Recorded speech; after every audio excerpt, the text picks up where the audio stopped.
The D-backs were not able to pull off the 3-1 2016 Cavs comeback, and the Texas Rangers unfortunately win the World Series. Congrats, Texas.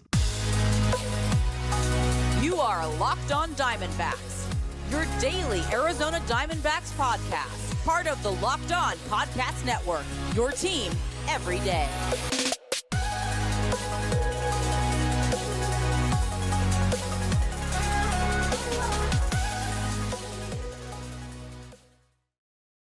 Welcome into the Locked On Diamondbacks podcast, part of the Locked On Podcast Network. Your team every day. You're listening to who? The always charismatic host of this podcast, Millard Thomas. Please go check out my website, MillardThomas24.myportfolio.com to see all my latest work. I've been hosting this podcast since 2020, and now the D-back season is finally over, and we're going to talk about that all on today's podcast. Thank you for making Locked On Diamondbacks your first listen every day. I would not be able to do this podcast without you, my loyal listeners, sharing, subscribing, reviewing, doing all that so I could do this podcast for you. Thank you. It's free and available on all platforms, so please continue to tell your friends. Now for today's podcast, I thought I was going to start this podcast off with misery, talking about what went wrong in this series and break down the game, break down the finale and break down the series to start off the podcast. But instead, I'm going to switch it up a little bit. I want the misery to be in the middle. I'm trying to make this as much of an optimistic sandwich as I can. I'm going to start by reflecting on the D-back season, then talk about what went wrong in this series, and then talk about positive lessons learned from this World Series for this D-backs team. So I'm going to try to keep the misery sandwiched in between two positive topics, because I'm not going to lie to you guys. After I went to Game 5 at Chase Field, I watched the whole thing. Super demoralizing to be in the building and see the D-backs squander opportunity after opportunity. But like I said, we'll talk about that later in the podcast, because I want to start off the podcast. I'm going to try to get a little positive for you guys, and I want to talk and just reflect on this D-back season, because despite how I feel right now, I'm going to look back on this season with fondness. There were a lot of up and downs throughout, but this was the most fun I've ever had covering this D-backs team. I was here in 2020 during the pandemic shortened season. I was here for that miserable 2020 season where the D-backs thought they were going to be feisty and potentially make the postseason. You had Mad Bum in the building. Ketel Marte was coming off a fantastic season. It felt like the upward trajectory, the arrow was pointing upwards for the D-backs, and they were not very good in 2020. Of course, weird year. And you say, you know what? Let's just throw it out. Let's just disregard that year. Just make it a little footnote. Weirder season in baseball history. We just won't even talk about it. Then 2021 comes around and you're like, you know what? Let's not talk about that season either, because that season was also rough for the D-backs, where they won 52 games that season. Absolutely atrocious. They were just disgusting. And if you remember, in the final game of the season, they hit a walk-off home run that lost them the number one pick. D-backs were terrible in 2021. And then last season, the D-backs were kind of feisty, mid-70 win team, but they were still a non-playoff team. And the last 3 years I've covered this team, they were a non-playoff team. But for once, when we looked at the D-backs team this season, it was nice not to be the butt of the joke. It was nice for teams to actually take the D-backs seriously. D-backs rolled into town. Whoa, this is a big matchup.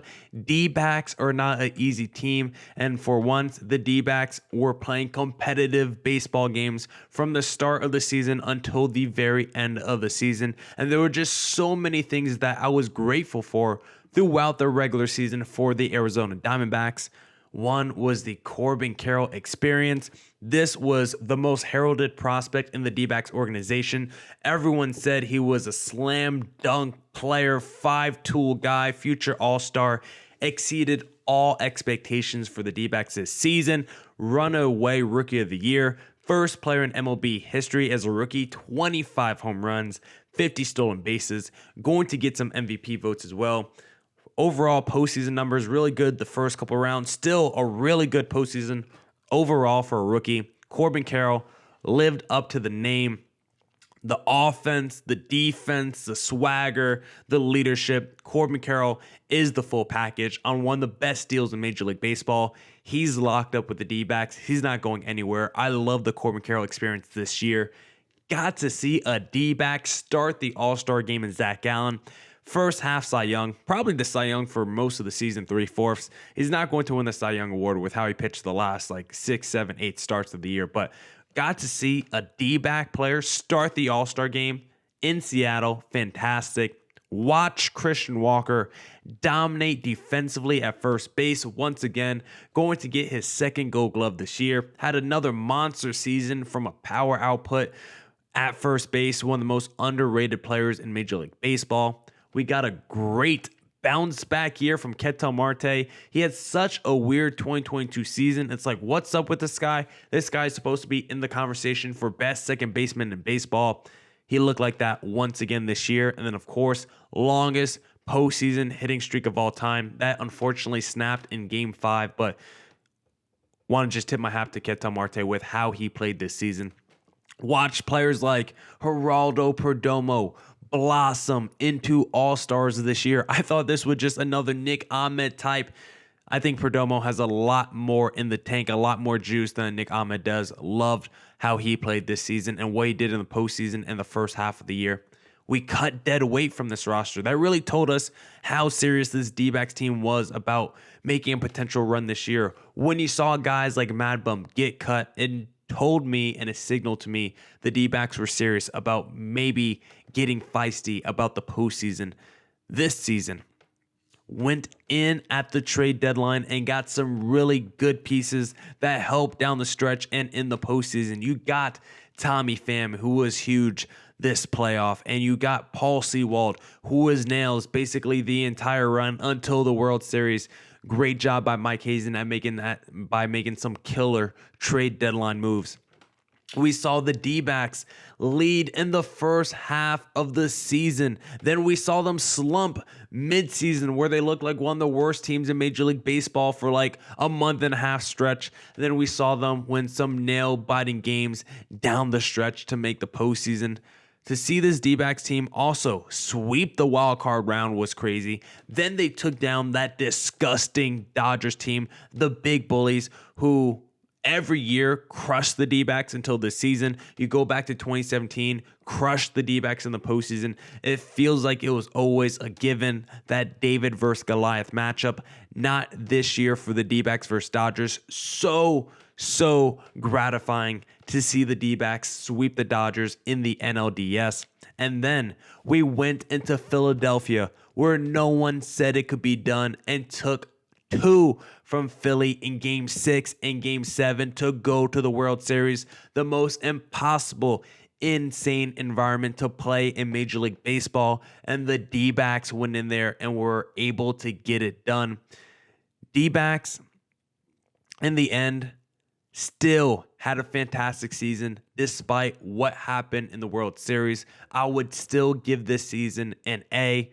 Now, listen, if you win the World Series, I would have given you that little extra plus, but still an A for what happened this year.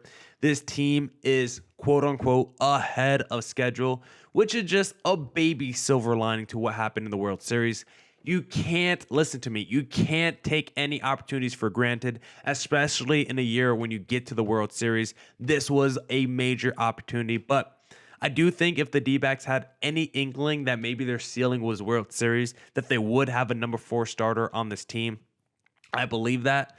I don't think anyone in the building thought this team could go to the World Series. I think that's why there was some weaknesses on the roster, but I think knowing now how good this team can be, we need to start maximizing this roster and putting the best product on the field so we can get to another World Series, because another World Series is never guaranteed. But this team is cheap, they're young, and they're hungry. And with the combination of all that, I believe this D-backs team is going to be a contender for years to come. Let's go improve this offseason and do what the 2015 Royals did and get redemption after a heartbreaking World Series loss. Now, unfortunately, we're going to have to drown in the misery a little bit and talk about what went wrong this World Series. But if you want to do a little betting to take your mind away from what just happened, you need to go to FanDuel Sportsbook because score early this NFL season with FanDuel, America's #1 sportsbook.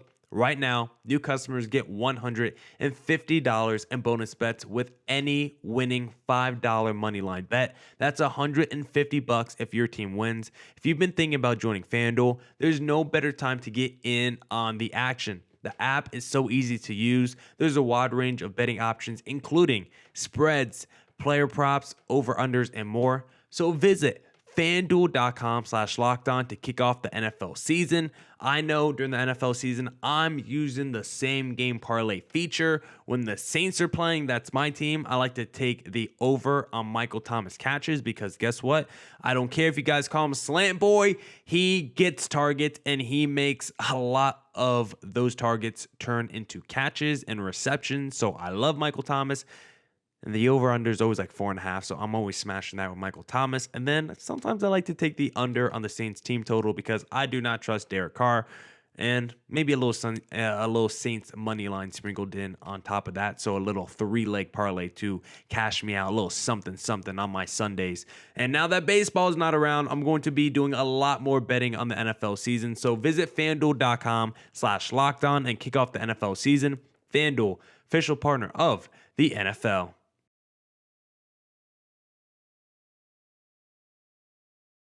All right. Let's get back into the Locked On Diamondbacks podcast. Let's talk about let's get, a little sad here, guys, and let's talk about what went wrong with the Dbacks this series. But before I even get into that, I just want to say real quick because after the Dbacks were, kind of embarrassed in Game 4, I didn't like the discourse that I saw on social media where people were destroying the D-backs because of their bullpen game. I know the bullpen game didn't work out, but I felt like some of the discourse that I saw online where people were saying, if you don't have a number 4 starter, you shouldn't be in the World Series. Like, you shouldn't be there. If you have to go with a bullpen game, you don't deserve to be on that stage. And I would just I would just astounded by the amount of pushback, especially coming from the Dbacks community. It was not everyone, but there was a decent amount of Dbacks community supporters. I was like, I know the Dbacks look bad in Game 4, but with the resilience that they showed you all postseason and everything, it's like, how could you just give up on this team going to Game 5? Obviously, the results bear it out where the D-backs lost the World Series, but I was just kind of disappointed in some of the responses I saw from the D-backs community after their Game 4 loss. So I just didn't like that. I didn't like the discourse I saw on social media. It was only a small part of the D-backs community, but I was surprised with how much pushback and disdain I saw for the D-backs after their Game 4 loss. I was like, the series ain't over yet. Let's at least let the series play out before we, really start casting aspersions on this team. I just thought people were getting way too crazy about the D-backs, especially considering, I still was taking every game like, you know what? We really aren't supposed to be here. And yes, we're here in this moment right now, but I can't lie. Everything still felt like gravy to me, even in the World Series. So I was never getting overly upset that the D-backs never had a number 4 starter at any point because I was like, you know what? No one on this team, no one in that staff thought this team was going to be here. So I understood why there were some weaknesses on that D-backs roster, and I wasn't going to lash out after that D-backs bullpen loss. And also, I just believe that this team could have come back in Game 5, 6, and 7. But unfortunately, that didn't happen. And now we're going to be talking about why the D-backs weren't able to win the World Series. I'm done with my rant on that because in this finale, I first want to say, before we get into the misery, Zack Gallen was incredible. I want to tip my cap to Zack Gallen because we've been waiting for him the last few postseason starts to turn it up. Be the Zack Gallen that you were during your scoreless streak. Be that elite Zack Gallen. And I didn't know if it was going to come tonight. I was just hoping for a wild card Zack Gallen where he looked very good, but it still wasn't elite Zack Gallen.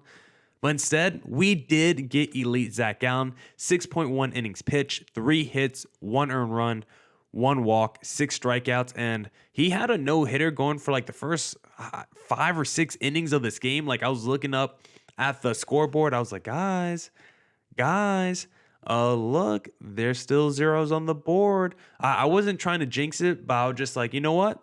I'm not going to say anything, but if you look at the Rangers box score, there's an interesting thing going on right now. That's about the extent of what I was saying, because Zack Gallen was dealing in this one, but unfortunately, it was the D-backs' inability to score a run that killed them. And then, of course, Paul Sewald was the final nail in the coffin in the ninth inning.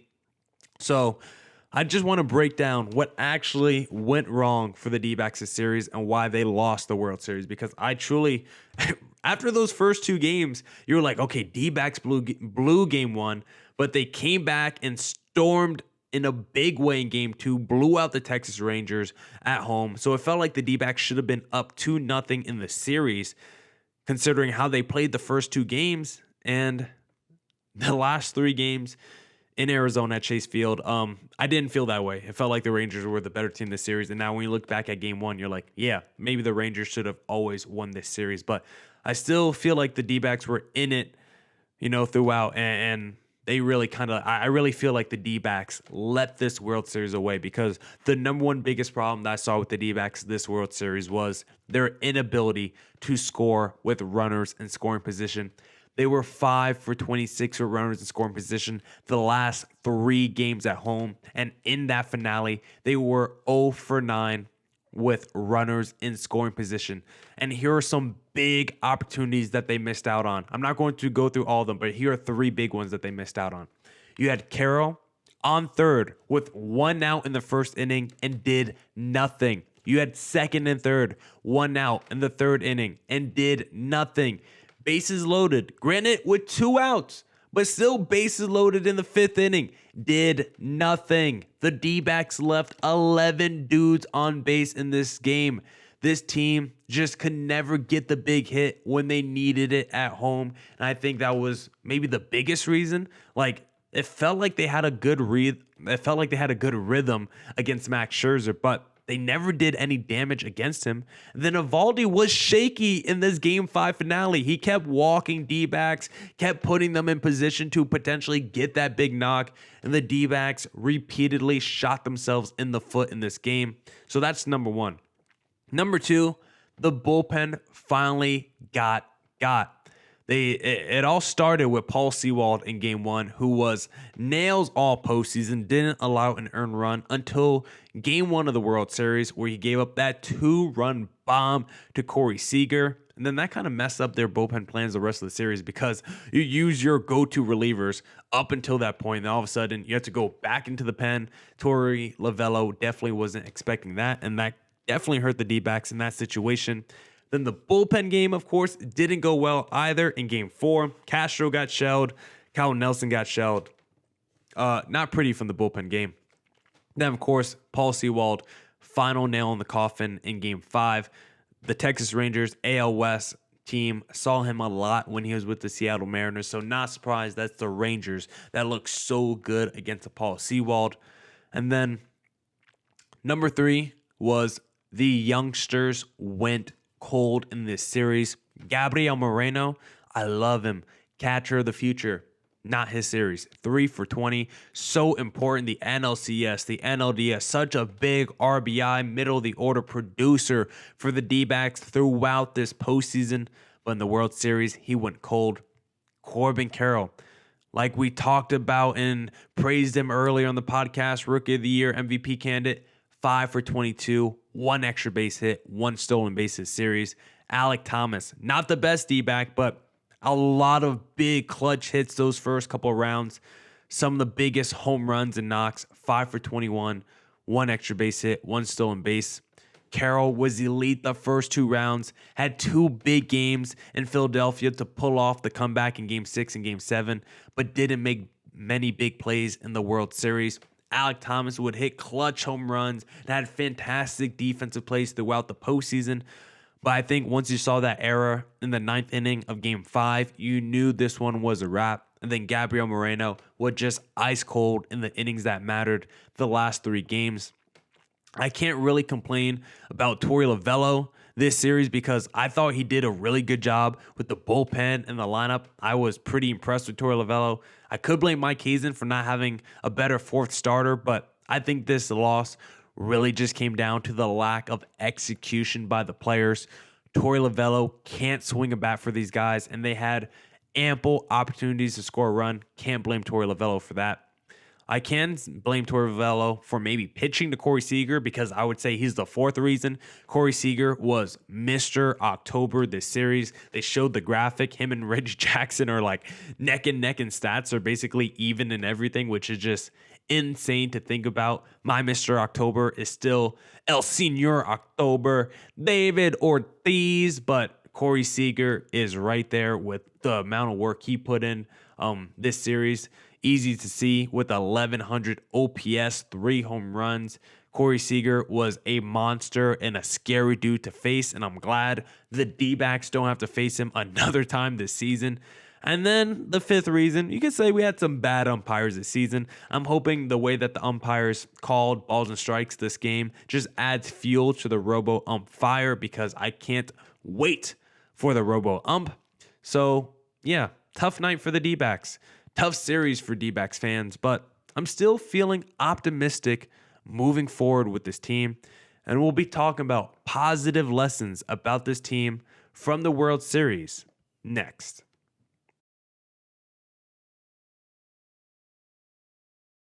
All right. Let's get back into the Locked On Diamondbacks podcast. Let's wrap it up by talking about some positive things that we learned about this D-backs team from the World Series. And the first one is this D-backs team has a rotation of dogs. That's right, DAWGZ, dogs, because Gallen, Kelly, and Pfaadt were dogs in this series. The World Series, because Gallen, game 1, not very good. I know Gallen was shaky in that game 1, but with the back against the wall for the D-backs, facing elimination, we saw the best Zack Gallen we've probably seen since he had that complete game shutout against the Chicago Cubs, right? Because Gallen really struggled the final month and a half of the season. He was good the last 2 starts of the regular season. He was good in the wild card round, but the last 3 starts of the postseason against Philadelphia, game 1 against Texas, Zack Gallen, our ace, our number 1 starter, just wasn't that guy. And then with the D-backs facing elimination, it was a big question mark. Can Zack Gallen pitch us to a game 6? I said if we get elite Zack Gallen, this series is going back to Texas. And we did get elite Zack Gallen. Unfortunately, this series is not going back to Texas, but love the fact that Zack Gallen showed up in a big way with the D-backs facing elimination. Merrill Kelly, of course, the dude who spent time in Korea, the dude who was an unknown in Major League Baseball for a couple of his first years with the D-backs. The last couple years been really good, one of the best pitchers in Major League Baseball. And what he just did this postseason, I think everyone is going to know who Merrill Kelly is now. And what he did in game 2 against the Texas Rangers, I mean, the D-backs would have won this series or at least got to game 6, and Merrill Kelly got to pitch another gem. Like, he would have gone down as one of the greatest postseason pitchers that the D-backs have ever had. I mean, in his 1 start, 7 innings, 1 earned run, 9 Ks against this Texas Rangers lineup, he was absolutely elite. This postseason, 24 innings pitched, 6 earned runs from Merrill Kelly. He's a dog. And then Brandon Pfaadt, someone that we were so worried about as our number 3 starter. He was the dude. The reason why we thought this D-back team was not going to go far in the postseason was because after Kelly, we were like, this D-backs team has no rotation. Brandon Pfaadt is a home run prone dude. And then we're going bullpen game 4, and then short rest game 5 if it comes to it, or normal rest actually. How MLB scheduled day offs are scheduled now, but Brandon Pfaadt stepped up to the plate, except for his game 1 start against the Brewers. Outside of that, stepped up to the plate every single time. great against the Dodgers, elite against the Phillies, and then did enough against the Rangers to keep us in it. I'm so excited to see what Brandon Pfaadt can do over the course of a full season. Maybe he's not a regular season pitcher. Maybe he's like a dude that's just good enough in the regular season, and then like a Nate Eovaldi takes his game to another level in the postseason. I will take a 4.3 ERA guy all the time in the regular season if he pitches like a 3.2 guy in the postseason, and that's what Brandon Pfaadt did. A dog, all three of them. I think that's the first positive takeaway that I had from this World Series. The second one, either Gurriel or Pham should be getting a check from the D-backs next season, because you could say those were the two best everyday players that the D-backs had in their lineup this World Series, because Pham had a 421 average, 1165 OPS. He had 8 hits in 19 at-bats, 3 doubles, a home run. Lourdes Gurriel, he had 6 hits in 18 at-bats with 5 RBIs and only 3 strikeouts. Like, those two guys didn't come through every time, but they were pretty good for the D-backs, and I would like to bring at least one of those guys back. I do want to we'll talk about the offseason and things that the D-backs need on future podcasts this week, but I think the D-backs do need another bat, and I think you do need to bring back at least a Gurriel or a Pham, and I think with the way that they played this postseason and the World Series, one of them definitely needs to come back to the D-backs next season. Ketel Marte, postseason superstar, 3 more walks in the finale. He didn't get a hit, but had a hit every game this playoffs, had a hit every game this World Series until the finale, and even in the finale, still got on base multiple times. Ketel Marte is an absolute stud and a freak of nature, and I'm so glad he's playing second base for the D-backs on one of the most team-friendly contracts in Major League Baseball. And then I also learned from the bullpen, I would be very happy to bring back Ryan Thompson, Sal Frank, Joe Mantiply, and next season, maybe we even see more Luis Frias, because I think Frias this postseason was actually pretty good and pretty effective, and I thought his stuff was pretty nasty. So Thompson, Sal Frank, and Mantiply, put them all back in the bullpen. They're locks for me.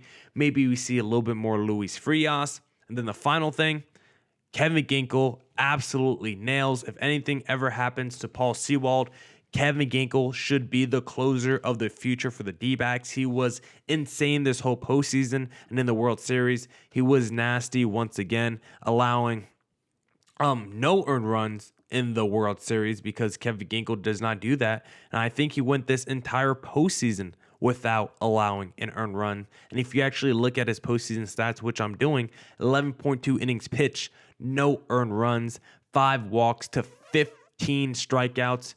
He was insane this postseason. I love Kevin Ginkel, and I can't wait to see what he can do for the D-backs next season. And I can't wait to see the D-backs next season, because the D-back season is now over. This is the final podcast that I'm doing talking about a D-backs game. It was a wild ride covering this team. I feel like I'm getting a little emotional as I'm doing this right now in real time, but it was a wild ride covering this D-backs team. So many ups and downs. I'm so grateful that this team, got us to the final day of the baseball season. I would have never expected it coming into this year. I still can't believe what a ride we just went on and what we just witnessed from the D-backs, the past few months. So thank you for sticking with me. Thank you for listening to the Locked On Diamondbacks podcast. Come back tomorrow for more Diamondbacks news coverage and insight. It's off-season time, so right away we'll be talking about which free agents should the D-backs be going after to get us back to the World Series. Thank you for making Locked On Diamondbacks your first listen every day. If I hadn't said it already, go catch every D-backs pitch on their hometown broadcast when you download the Sirius XM app and search up Diamondbacks. And as always, stay safe, stay healthy. Deuces.